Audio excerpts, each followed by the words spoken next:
The serious economic global crisis is giving up. This opens up a window of opportunity for Canada, the United States, and Mexico to reposition Mexico and North America as a vigorous region, competitive and prosperous, capable of generating more and better jobs.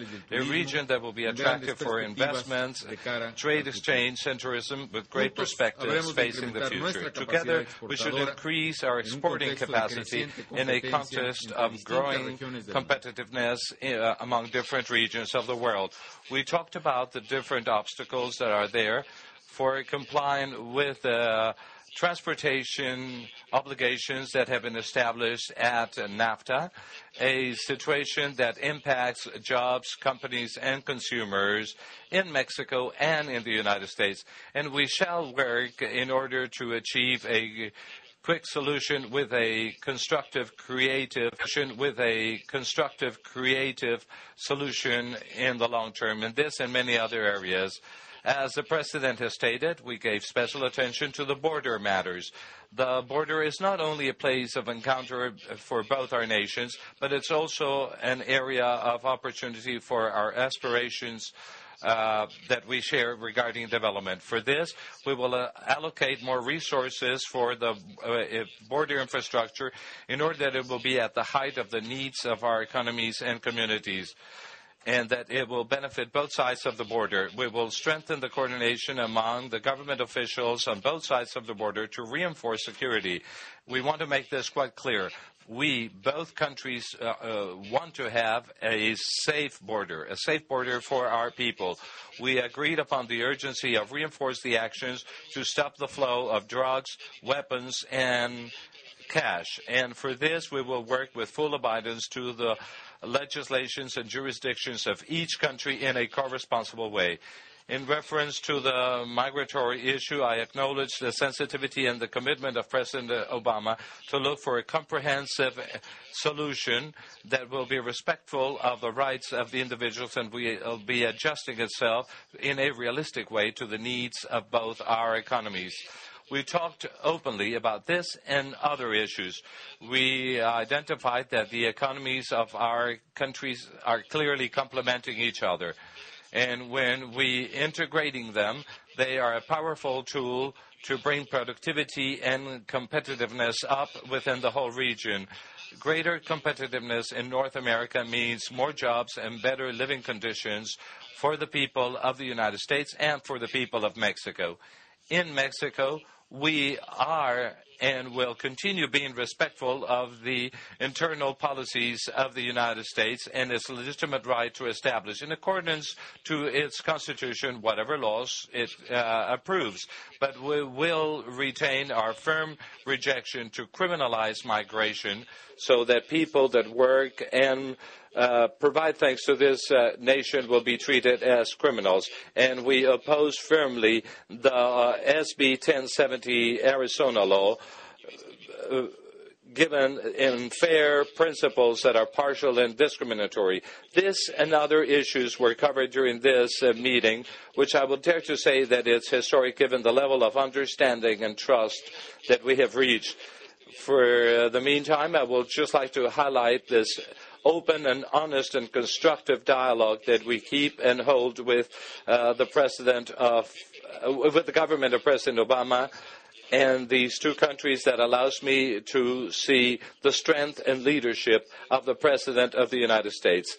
Thank you, President Obama, for your hospitality. I want to thank all of you for your kind attention. We've got time for one question each. I'm going to call on Lourdes from Univision. Why don't you wait for the microphone so we can hear you? Yeah.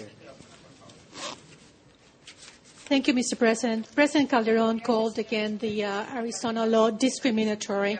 You have called it misdirected. Do you agree with him? What impact do you think that this law can have on the U.S. Mexico relations, the prospect for immigration reform, and the lives of millions of Mexican Americans in this country? And what actions did you tell President Calderon that you would follow in the following days and weeks? Well, I think the Arizona law has the potential of being applied in a discriminatory fashion.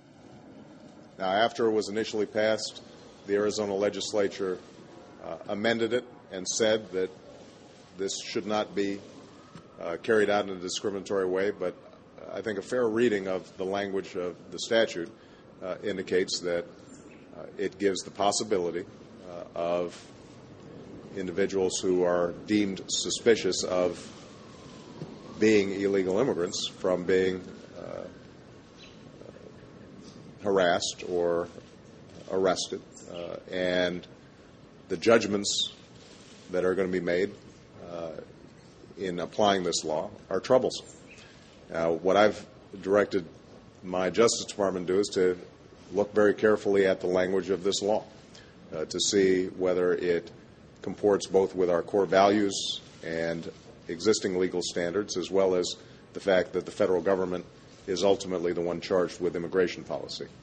And I expect to get a final report back from the Justice Department soon, at which point we'll make some decisions in terms of how we are going to address that law. Now, what I've also said, though, is that the Arizona law, I think, expresses some of the frustrations that the American people have had in not fixing a broken immigration system. And, frankly, the failures of the federal government to get this done. I'm sympathetic to those frustrations. I share those frustrations, which is why from the time that I was a U.S. Senator through the time that I ran for president until now, I have consistently said that I'm supportive of a comprehensive immigration reform approach. And I think the majority of American people are open to a comprehensive immigration reform approach, which would say the following things. Number one, that the federal government takes its responsibilities for securing our borders seriously. And as I just stated in my opening remarks, we have actually put more resources, more personnel on the borders, and illegal immigration is actually down on the borders, not up. I know that's not the perception out there, but that's the fact. But we haven't done enough. So we've got a responsibility to create an orderly border, and that's something that we have to do not unilaterally, but also working with the Mexican government, because there are enormous flows of trade and tourists and people along the border region. The economies are interdependent, and we've got to control the borders, but do so in a way that does not have an adverse impact on the economies of those regions. The second thing we've got to do is we've got to make sure that businesses are following the rules and are not actively recruiting undocumented workers so that they don't have to abide by overtime laws, they don't have to abide by minimum wage laws, they don't have to abide by worker safety laws, and otherwise undercut basic worker protections that exist. And they have to be held accountable and responsible.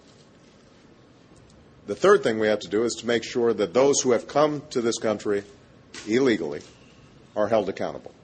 And that means they need to pay a fine, they need to pay back taxes. I believe they should learn English.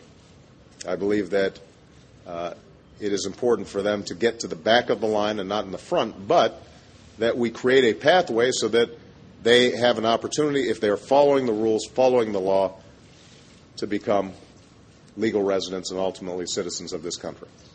Now, that kind of package in which everybody has responsibilities, I think, is one that can pass. And it is one that I am fully supportive of. And I've said this again and again.